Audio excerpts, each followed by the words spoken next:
canal, o mensageiro não é importante, mas sua curtida é. Curta, inscreva-se e compartilhe cultura. Deixe livros que gostaria de ouvir nos comentários. Obrigado pela preferência. Conto Alexandrino, de Machado de Assis, capítulo 1. No mar, o que, meu caro Stroibus? Não, impossível. Nunca jamais ninguém acreditará que o sangue de rato, dado a beber um homem, possa fazer do homem um ratoneiro. Em primeiro lugar, Pitches, tu omites uma condição, é que o rato deve expirar debaixo do escalpelo, para que o sangue traga ao seu princípio. Essa condição é essencial. Em segundo lugar, uma vez que me apontas o exemplo do rato, fica sabendo que já fiz com ele uma experiência, e cheguei a produzir um ladrão autêntico. Levou-me o manto, ao cabo de 30 dias, mas deixou-me a maior alegria do mundo, a realidade da minha doutrina. Que perdi eu? Um pouco de tecido grosso, e que lucrou o universo. A verdade imortal. Sim, meu caro Pitches, esta é a eterna verdade. Os elementos constitutivos do ratoneiro estão no sangue do rato, os do paciente no boi, os do arrojado na águia, os do sábio na coruja, interrompeu Pitches sorrindo. Não, a coruja é apenas um emblema, mas a aranha, se pudéssemos transferi-la a um homem, daria a esse homem os rudimentos da geometria e o sentimento musical. Com um bando de cigonhas, andorinhas ou grolls, faço-te de um caseiro um viajeiro. O princípio da fidelidade conjugal está no sangue da rola, o da infatuação no dos pavões. Em suma, os deuses puseram nos bichos da terra, da água e do ar a essência de todos os sentimentos e capacidades humanas. Os animais são as letras soltas do alfabeto, o homem é a sintaxe. Esta é a minha filosofia recente, esta é a que vou divulgar na corte do grande Ptolomeu. Pitches sacudiu a cabeça, e fixou os olhos no mar.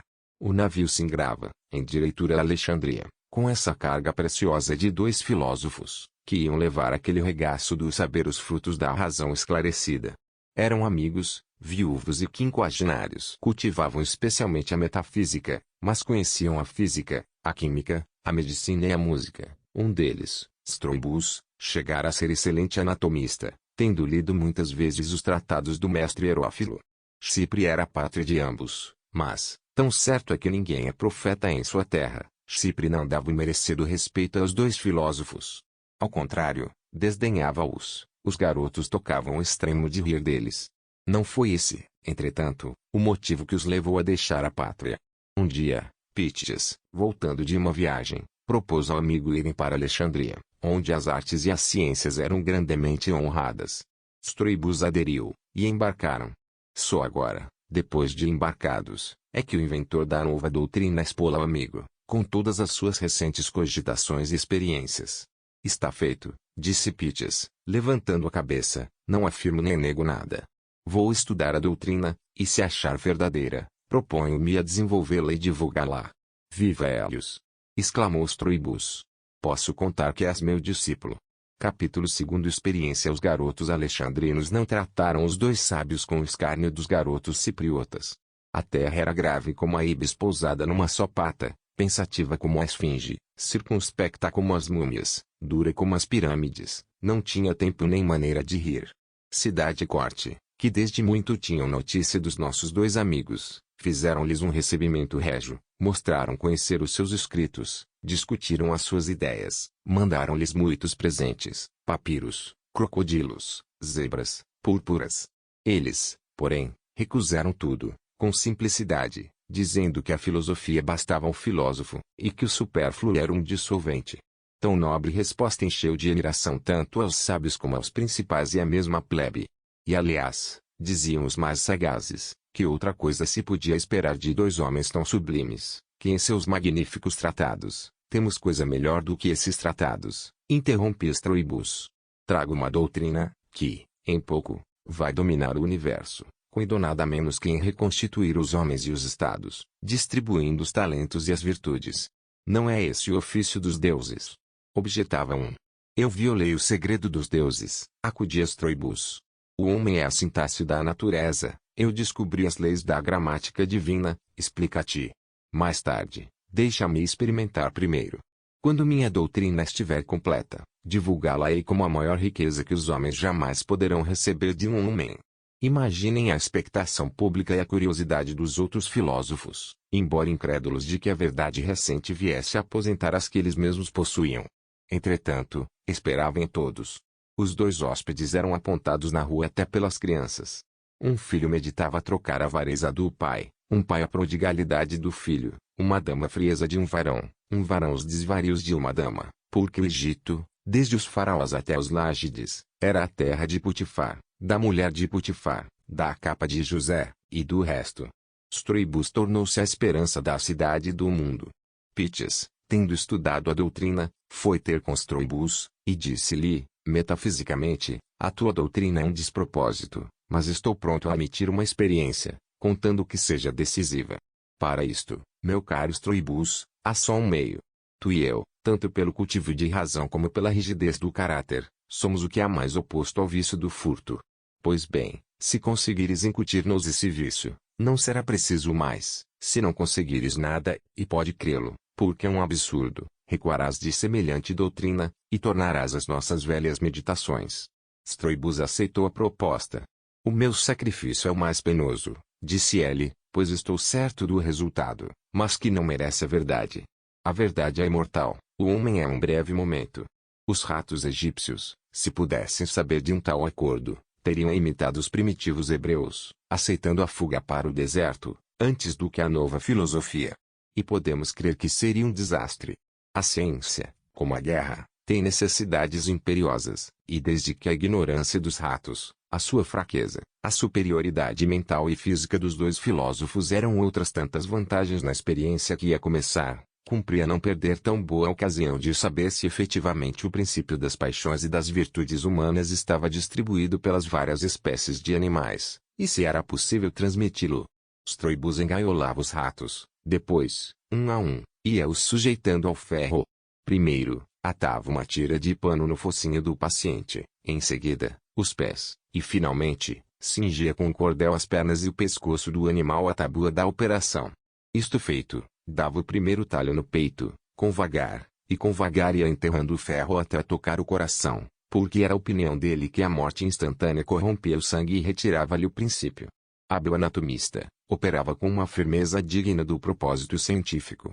Outro, menos destro, interromperia muita vez a tarefa, porque as contorções de dor e de agonia tornavam difícil o meio do escalpelo, mas essa era justamente a superioridade de Stroibus, tinha o pulso magistral e prático. Ao lado dele, Pítias aparava o sangue e ajudava a obra, já contendo os movimentos convulsivos do paciente, já espiando-lhe nos olhos o progresso da agonia. As observações que ambos faziam eram notadas em folhas de papiro, e assim ganhava a ciência de duas maneiras. Às vezes, por divergência de apreciação, eram obrigados a escalpelar maior número de ratos do que o necessário, mas não perdiam com isso, porque o sangue dos excedentes era conservado e ingerido depois. Um só desses casos mostrará a consciência com que eles procediam. Pítias observara que a retina do rato agonizante mudava de cor até chegar ao azul claro, ao passo que a observação de Stroibus dava a cor de canela como tom final da morte. Estavam na última operação do dia, mas o ponto valia a pena, e, não obstante o cansaço, fizeram sucessivamente 19 experiências sem resultado definitivo. Pítias insistia pela cor azul, Stroibus pela cor de canela. O 20º rato esteve prestes a pô-los de acordo, mas Stroibus advertiu, com muita sagacidade, que a sua posição era agora diferente. Retificou e escalpelaram mais 25.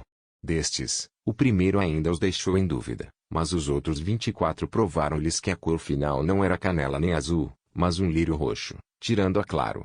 A descrição exagerada das experimentações deu rebate à porção sentimental da cidade, e citou a loquela de alguns sofistas, mas o grave Stroibus, com brandura, para não agravar uma disposição própria da alma humana, respondeu que a verdade valia a todos os ratos do universo. E não só os ratos, como os pavões, as cabras, os cães, os rouxinóis, etc., que, em relação aos ratos, além de ganhar a ciência, ganhava a cidade, vendo diminuída a praga de um animal tão daninho, e, se a mesma consideração não se dava com outros animais, como, por exemplo, as rolas e os cães, que eles iam escalpelar daí a tempos, nem por isso os direitos da verdade eram menos imprescritíveis.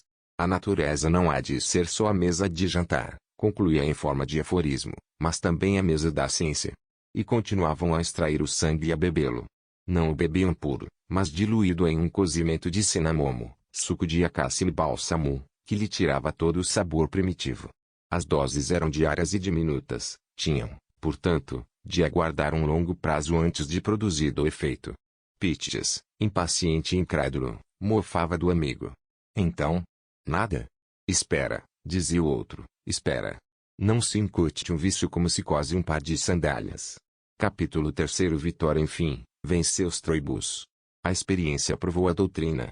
E Pitches foi o primeiro que o deu mostras da realidade do efeito, atribuindo-se umas 3 ideias ouvidas ao próprio Troibus. Este, em compensação, furtou-lhe 4 comparações e uma teoria dos ventos. Nada mais científico do que essas estreias. As ideias alheias, por isso mesmo que não foram compradas na esquina, trazem um certo ar comum, e é muito natural começar por elas antes de passar aos livros emprestados, às galinhas, aos papéis falsos, às províncias, etc. A própria denominação de plágio é um indício de que os homens compreendem a dificuldade de confundir esse embrião da ladroeira com a ladroeira formal. Duro a dizê-lo, mas a verdade é que eles deitaram ao Nilo a bagagem metafísica, e dentro de pouco estavam larápios acabados. Consertavam-se de véspera, e iam aos mantos, aos bronzes, às ânforas de vinho, às mercadorias do porto, às boas dracmas. Como furtassem sem estrépito, ninguém dava por eles, mas, ainda mesmo que os suspeitassem, como fazê-lo crer aos outros? Já então Ptolomeu coligira na biblioteca muitas riquezas e raridades, e, porque conviesse ordená-las, designou para isso 5 gramáticos e 5 filósofos, entre estes os nossos 2 amigos. Estes últimos trabalharam com singular ardor, sendo os primeiros que entravam e os últimos que saíam, e ficando ali muitas noites, ao clarão da lâmpada, decifrando, coligindo, classificando. Ptolomeu, entusiasmado, meditava para eles os mais altos destinos. Ao cabo de algum tempo, começaram a notar-se faltas graves: um exemplar de Homero, 3 rolos de manuscritos persas, 2 de samaritanos, uma soberba coleção de cartas originais de Alexandre, cópias de leis atenienses, o segundo e o terceiro livros da República de Platão, etc., etc. A autoridade posse à espreita, mas a esperteza do rato, transferida a um organismo superior, era naturalmente maior, e os 2 ilustres gatunos zombavam de espias e guardas. Chegaram ao ponto de estabelecer este preceito filosófico de não sair dali com as mãos vazias, traziam sempre alguma coisa, uma fábula, quando menos. Enfim, estando a sair um navio para Chipre, pediram licença a Ptolomeu, com promessa de voltar, cozeram os livros dentro de couros de hipopótamo, puseram-lhes rótulos falsos, e trataram de fugir. Mas a inveja de outros filósofos não dormia, deu rebate às suspeitas dos magistrados, e descobriu-se o roubo. Troibus e Pitches foram tidos por aventureiros, mascarados com os nomes daqueles 2 varões ilustres. Ptolomeu entregou-os à justiça com ordem de os passar logo ao carrasco. Foi então que interveio Herófilo, inventor da anatomia. Capítulo 4. Plus ultra, senhor, disse ela a Ptolomeu, tenho-me limitado até agora a escalpelar cadáveres. Mas o cadáver dá-me a estrutura, não me dá a vida, dá-me os órgãos, não me dá as funções. Eu preciso das funções e da vida. Que me dizes? Redarguiu Ptolomeu. Queres estripar os ratos de Troibus? Não, senhor, não quero estripar os ratos. Os cães? Os gansos? As lebres? Nada, peço a alguns homens vivos. Vivos? Não é possível, vou demonstrar que não só é possível, mas até legítimo e necessário. As prisões egípcias estão cheias de criminosos, e os criminosos ocupam, na escala humana, um grau muito inferior. Já não são cidadãos, nem mesmo se podem dizer homens, porque a razão e a virtude, que são os 2 principais característicos humanos, eles os perderam, infringindo a lei e a moral. Além disso, uma vez que têm de expiar com a morte os seus crimes, não é justo que prestem algum serviço à verdade e à ciência. A verdade é imortal, ela vale não só todos os ratos, como todos os delinquentes do universo. Ptolomeu achou o raciocínio exato, e ordenou que os criminosos fossem entregues a Herófilo e seus discípulos. O grande anatomista agradeceu tão insigne obséquio, e começou a escalpelar os réus. Grande foi o assombro do povo, mas, salvo alguns pedidos verbais, não houve nenhuma manifestação contra a medida. Herófilo repetiu o que dissera a Ptolomeu, acrescentando que a sujeição dos réus à experiência anatômica era até um modo indireto de servir a moral, visto que o terror do escalpelo impediria a prática de muitos crimes. Nenhum dos criminosos, ao deixar a prisão, suspeitava o destino científico que o esperava. Saíam um por um, às vezes 2 a 2, ou 3 a 3. Muitos deles, estendidos e atados à mesa da operação, não chegavam a desconfiar nada, imaginavam que era um novo gênero de execução sumária. Só quando os anatomistas definiam o objeto do estudo do dia, alçavam os ferros e davam os primeiros talhos, é que os desgraçados adquiriam a consciência da situação. Os que se lembravam de ter visto as experiências dos ratos, padeciam em dobro, porque a imaginação juntava a dor presente e o espetáculo passado. Para conciliar os interesses da ciência com os impulsos da piedade, os réus não eram escalpelados à vista uns dos outros, mas sucessivamente. Quando vinham aos 2 ou aos 3, não ficavam em lugar onde os que esperavam pudessem ouvir os gritos do paciente, embora os gritos fossem muitas vezes abafados por meio de aparelhos, mas se eram abafados, não eram suprimidos, e em certos casos, o próprio objeto da experiência exigia que a emissão da voz fosse franca. Às vezes as operações eram simultâneas, mas então faziam-se em lugares distanciados. Tinham sido escalpelados cerca de 50 réus, quando chegou a vez de Stroibus e Pythias. Vieram buscá-los, eles supuseram que era para a morte judiciária, e encomendaram-se aos deuses. De caminho, furtaram uns figos, e explicaram o caso alegando que era um impulso da fome. Adiante, porém, subtraíram uma flauta, e essa outra ação não a puderam explicar satisfatoriamente. Todavia, a astúcia do larápio é infinita. Stroibus, para justificar a ação, tentou extrair algumas notas do instrumento, enchendo de compaixão as pessoas que os viam passar, e não ignoravam a sorte que iam ter a teologia. A notícia desses 2 novos delitos foi narrada por Herófilo, e abalou a todos os seus discípulos. Realmente, disse o mestre, é um caso extraordinário, um caso lindíssimo. Antes do principal, examinemos aqui outro ponto. O ponto era saber se o nervo do latrocínio residia na palma da mão ou na extremidade dos dedos, problema esse sugerido por um dos discípulos. Stroibus foi o primeiro sujeito à operação. Compreendeu tudo, desde que entrou na sala, e, como a natureza humana tem uma parte ínfima, pediu-lhes humildemente que poupassem a vida a um filósofo. Mas Herófilo, com um grande poder de dialética, disse-lhe mais ou menos isto: ou és um aventureiro ou verdadeiro Stroibus. No primeiro caso, tens aqui um único meio para resgatar o crime de iludir a um príncipe esclarecido, presta-te ao escalpelo. No segundo caso, não deves ignorar que a obrigação do filósofo é servir à filosofia, e que o corpo é nada em comparação com o entendimento. Dito isto, começaram pela experiência das mãos, que produziu ótimos resultados, coligidos em livros, que se perderam com a queda dos Ptolomeus. Também as mãos de Pythias foram rasgadas e minuciosamente examinadas. Os infelizes berravam, choravam, suplicavam, mas Herófilo dizia-lhes pacificamente que a obrigação do filósofo era servir à filosofia, e que para os fins da ciência, eles valiam ainda mais que os ratos, pois era melhor concluir do homem para o homem, e não do rato para o homem. E continuou a rasgá-los fibra por fibra, durante 8 dias. No terceiro dia arrancaram-lhes os olhos, para desmentir praticamente uma teoria sobre a conformação interior do órgão. Não falo da extração do estômago de ambos, por se tratar de problemas relativamente secundários, e em todo caso estudados e resolvidos em 5 ou 6 indivíduos escalpelados antes deles. Diziam os alexandrinos que os ratos celebraram esse caso aflitivo e doloroso com danças e festas, a que convidaram alguns cães, rolas, pavões e outros animais ameaçados de igual destino, e outros sim, que nenhum dos convidados aceitou o convite, por sugestão de um cachorro, que lhes disse melancolicamente: século virá em que a mesma coisa nos aconteça. Ao que retruquei um rato: mas até lá, riamos.